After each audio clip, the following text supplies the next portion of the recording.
Good morning, boys and girls. I miss you. I can't wait to come back if you're in my class. If you're in Mrs. Medcalf's class, I hope you're having a great day. Um, Make sure you're being good for your teachers today. Today we're going to read a story called How to Read a Story. It's a nonfiction text, and the type of genre is procedural.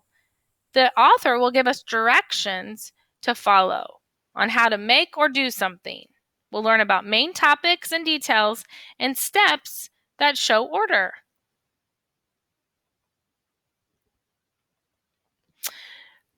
The one thing that we're going to be looking at today is text organization. The author writes to tell us events that happen in chronological order. In a procedural text like the one we're reading today, the steps in a process must appear in a certain order so that the reader can follow the directions carefully. Our text, How to Read a Story, uses chronological order by listing steps. A heading will also be listed to help us know what is happening in each step. So you'll see step 1, and then they'll tell you a little bit about it. Step 2, and on and on. But before we get started on our text, we're going to listen to some audio to find out about our author. So let's get it loaded. Oh.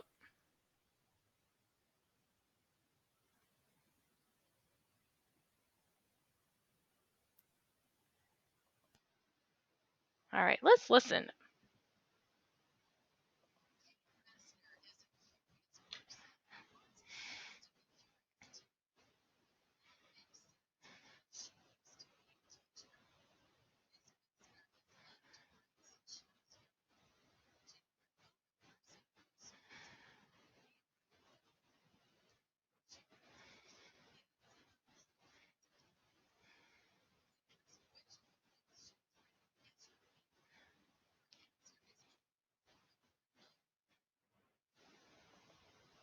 All right, so let's go ahead and dive into our story. We're going to be looking a lot about the plot today too.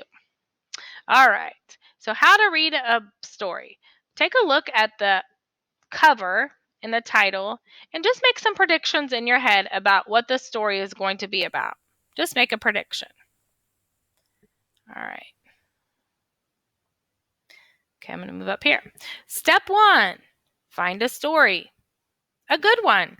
It can have princesses and castles, if you like that sort of thing, or witches and trolls, as long as they're not too scary. Okay. Step 2, right over here. Find a reading buddy. A good one. A buddy can be older or younger, or a person your age, or maybe not a person at all. Make sure your reading buddy is nice and snuggly, and make sure you both like the book. If you don't agree, go back to step 1. Sometimes it takes a few tries to find just the right book. So look at step 2's heading. Find a reading buddy. How is that helpful to you as a reader? Think about it. All right, step 3. Find a cozy reading spot.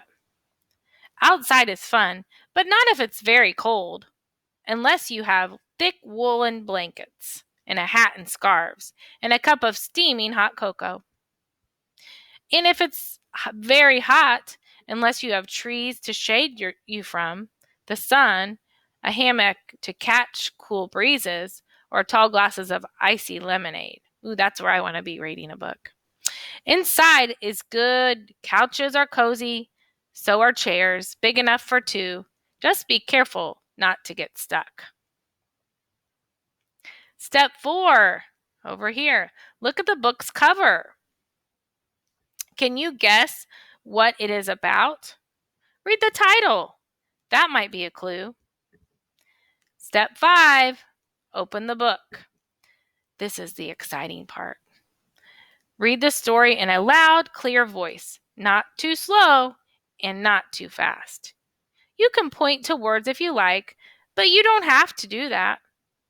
Once upon a time. Step 6.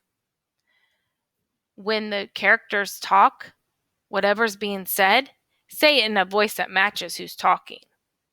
I will save the kingdom. I'm the most powerful in all the land. I'm hungry for lunch. Soon the castle will be mine. Beep. Step 7. No matter what you read, hold the book so that your buddy can see the pictures. Buddies get impatient when they can't see very well. Step 8. If there are words you don't know, try sounding them out or looking at the pictures to see what makes sense. If they were afraid the dragons would burn down the the castle. Why do you think the author does not give a heading under these steps? How do you think the pictures on page 136 connect to step 6? I'll move over so you can see and think about that. If you need a break, you can pause for a minute and talk to your reading buddy to predict what might happen next. We do that sometimes in our classes. Will the castle catch on fire? Will the princess tame the dragon? Will the robot marry the princess? Will the horse make friends with the dragon? Will the dragon eat them all for lunch? Step 9, up here. When you get to the exciting parts, make sure your voice sounds exciting too. Who dare disturb me in my cave? The dragon growled. I need my glasses. Oh dear! Oh no! The robot was so scared all the metal parts rattled. What would they do? But the princess tackled that dragon and held him down. You must promise you'll leave our kingdom in peace. When your buddy can't stand it a second longer, turn the page and read about how things work out. What do you think that the information on page 141? Why do you think the information on page 141 is part of step 9? Step 9. Think about it. Step 10. When the book is over, say, the end. How well did the boy follow the steps on how to read the book? Do you think he did each step? Do you think you could do those steps? Maybe you already do. And then, if it's a really, really good story, go right back to the beginning and start all over again. Okay, today, our objective is answer a multiple choice question about text organization using our knowledge of procedural text, because this helps us understand information goes in order. How will you be successful? Read each answer choice. Think, does that answer the question? And then choose the best option. So let's look at the first one, how to read a story. How do you know the author wrote the book in chronological order? A, the steps make sense in order and build on each other. B, there are many pictures that help me understand what is happening. C, I think while reading the headings in text.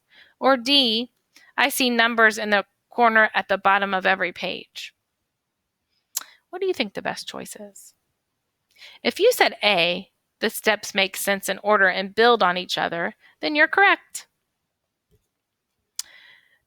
Question 2.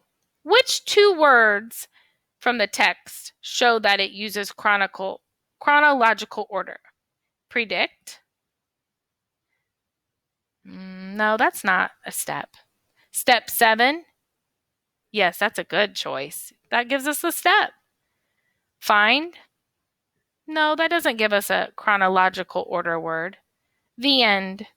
Yeah, it tells us that's the end of the story. So you should have chose step 7 and the end. Next one. What should you do first if you want to read a story? A, step 5, open the book. B, step 2, find a reading buddy. C, step 4, look at the book's cover. Or step 1, find a story. What do you think? If you picked D, you are correct. All right. So in closing, why did the author use chronological order in his text? A, to show reading with a buddy is better than reading alone. B, to show steps you can follow to read a book. I like that choice. Let's see what C says, though. C, to show how to put books back on the shelf. No. D, to show that reading books is too hard. No. So I think B would be the best choice. If you think so too, put your thumb up. You're right. So I want you to think about how you can use what you've learned from how to read a story to help you in the future when you're reading a book. Some of those steps you already do all the time. I hope you have a great day. I miss you all, and I hope you have a great virtual Wednesday, and we'll see you soon. Have a great day. Bye.